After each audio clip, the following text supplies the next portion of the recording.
Margin and padding are two of the tools that we have to control spacing. Let's scroll down on our About page until we get to this container, and we'll see how it works. Let's click the handle here, and then open up the Advanced tab. And here you can see our controls for margin and padding. And if these both control spacing, how do margin and padding differ?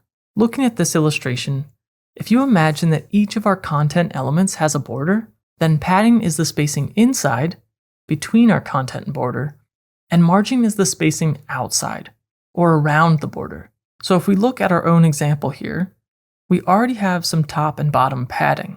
If I set this top padding to 0, and then hold down the arrow key to increase it in real time, you can see what's happening here. If we try something similar with the margin, and I hold down this arrow key, you can see that the space increases, but not in the image area. I can set these back to 0, and you can also unlink these as well. So we can increase just the top margin, as opposed to around all sides. Often adding padding or adding margin might look the same. That's because there's no visible border. So let's take our button for an example. I'll click on it, and I will unlink our padding values. If we increase margin on the top, or increase padding on the top, our button's still moving in the same direction, and nothing too distinct is happening when we change one or the other.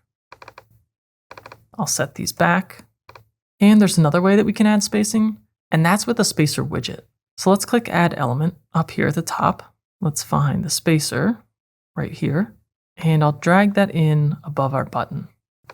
When we select our spacer, this slider will show, and this is just another way that we can increase space. I'm going to remove this for now. There's one last way we can control spacing, and if we go to the very top of our page, and we click on our container handle, in the Layout tab, you'll notice this minimum height slider. It's currently set to 600, but adjusting this slider will add or remove spacing easily from the top and bottom of this section. We'll keep this at 600 for now.